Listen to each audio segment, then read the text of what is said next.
Disadari atau tidak, otak manusia itu adalah salah satu keajaiban alam terbesar. Bayangkan, setiap hari otak kita memproduksi lebih dari 50.000 pikiran, dan setiap detiknya, ada sekitar 100.000 reaksi kimia yang terjadi di dalam kepala kita. Canggih banget kan? Tapi, secanggih apapun otak kita, manusia tetaplah makhluk yang tidak sempurna. Punya otak hebat tidak menjamin proses dan hasil pikiran kita selalu tepat dan akurat. Pernah nggak kalian heran? Kenapa ada orang yang pintar banget akademisnya, tapi kalau berdebat di media sosial, logikanya bisa meleset jauh? Atau kenapa kita sendiri sering mengambil keputusan yang kalau dipikir-pikir lagi, kok bodoh banget ya? Halo semuanya, selamat datang di channel ini. Hari ini kita akan membedah sesuatu yang ada di dalam kepala kita semua, yaitu bias kognitif atau sesat pikir. Bias kognitif adalah kondisi di mana otak kita melakukan penyimpulan atau penilaian yang tidak sesuai dengan kaidah rasionalitas. Efeknya, persepsi kita jadi terdistorsi, penilaian jadi nggak akurat, dan kita jadi sering mengambil keputusan yang irasional tanpa kita sadari. Contohnya nyata banget di sekitar kita.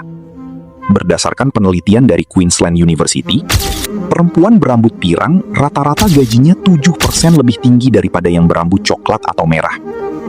Ada lagi, studi dari Duke University yang nemuin kalau orang berwajah dewasa itu lebih cepat sukses dalam karir dibanding mereka yang baby face. Aneh kan? Hubungannya apa coba? Di video kali ini, kita akan bahas 3 jenis bias berpikir yang paling sering menjebak kita dalam kehidupan sehari-hari. Dan gimana cara mengatasinya agar hidup kita nggak berantakan. Tonton sampai habis ya.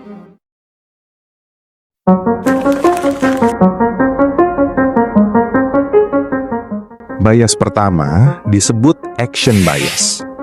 Ini adalah kondisi di mana kita merasa yang penting bertindak dulu, tanpa peduli tindakan itu efektif atau tidak. Biasanya terjadi saat kita panik, berada di situasi baru, atau dalam ketidakpastian. Otak kita terjebak prinsip. Yang penting sudah berusaha, masalah hasil itu belakangan. Akibatnya, kita cuma melihat kuantitas tindakan, tapi buta terhadap kualitasnya. Biar gampang kebayang, mari kita lihat lapangan hijau. Seorang peneliti dari Israel bernama Michael Bar-Eli pernah meneliti ratusan tendangan penalti dalam sepak bola. Secara statistik, bola punya peluang yang sama rata untuk ditendang ke arah kiri, kanan, atau tetap di tengah. Tapi anehnya, hampir semua kiper selalu melompat ke kanan atau ke kiri. Jarang banget ada kiper yang cuma diam berdiri di tengah. Kenapa? Alasannya demi psikologis, biar kelihatan serius berusaha.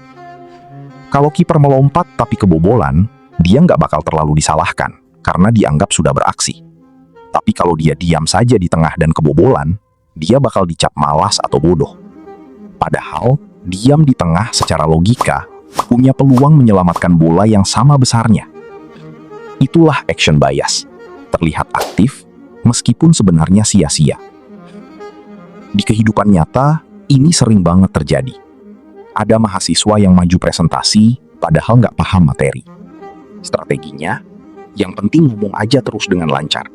Urusan isinya keliru atau ngawur, itu nomor 2. Atau seorang dokter yang belum tahu pasti penyakit pasiennya.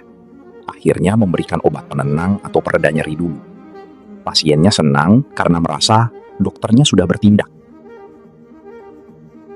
Filsuf Blaise Pascal pernah menulis kalimat tamparan keras. Semua problem kemanusiaan berawal dari ketidakmampuan manusia untuk duduk diam di kamar sendirian. Kita selalu merasa bersalah kalau nggak melakukan apa-apa. Padahal tindakan asal-asalan justru memperburuk keadaan.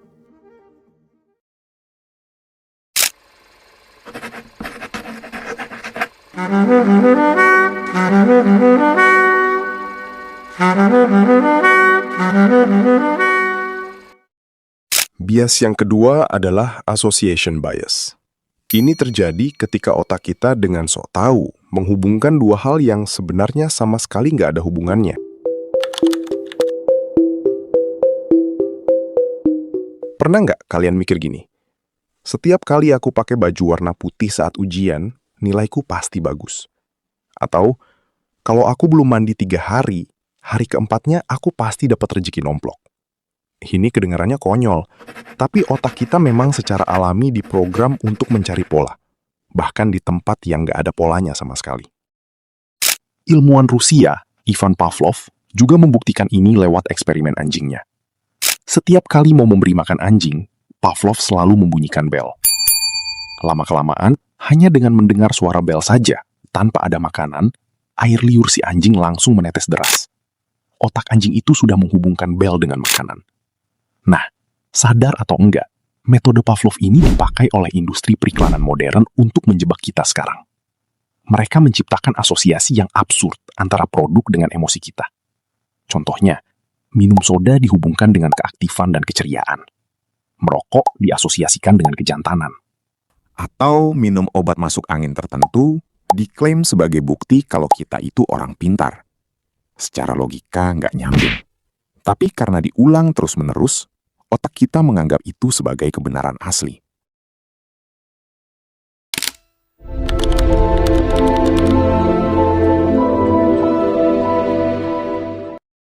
Bias ketiga ini adalah yang paling sering bikin kita salah perhitungan dalam hidup.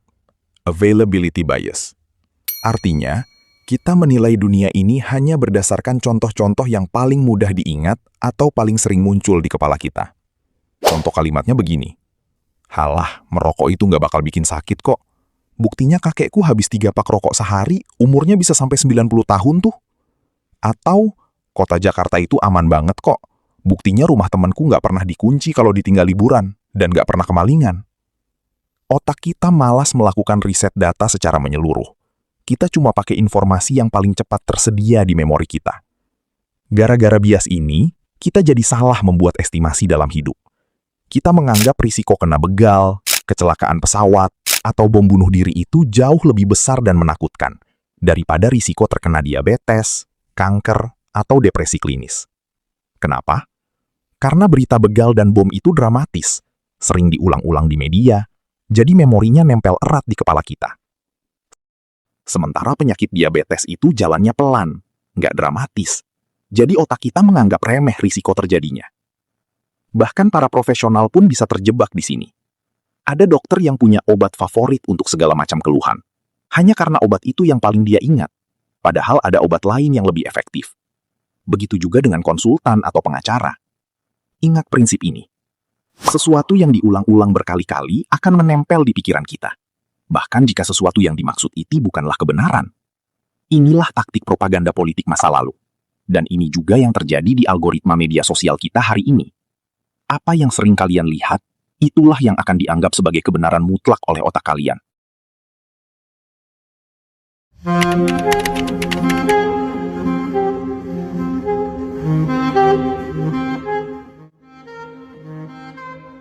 Otak kita bukan musuh. Ia bekerja sebaik mungkin dengan informasi yang ada, dengan keterbatasan yang ada. Tapi kesadaran bahwa bias itu nyata, atau bahwa pikiran kita bisa salah tanpa kita sadari, itu sendiri sudah merupakan langkah yang luar biasa. Jadi sebelum kamu bertindak, karena perlu tampak berusaha. Sebelum kamu menyimpulkan, karena 2 hal kebetulan bersamaan.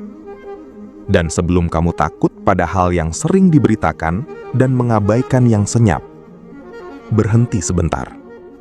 Tanyakan pada dirimu, ini pikiranku atau ini biasnya? 50.000 pikiran sehari. Semoga hari ini setidaknya 1 di antaranya benar-benar milikmu.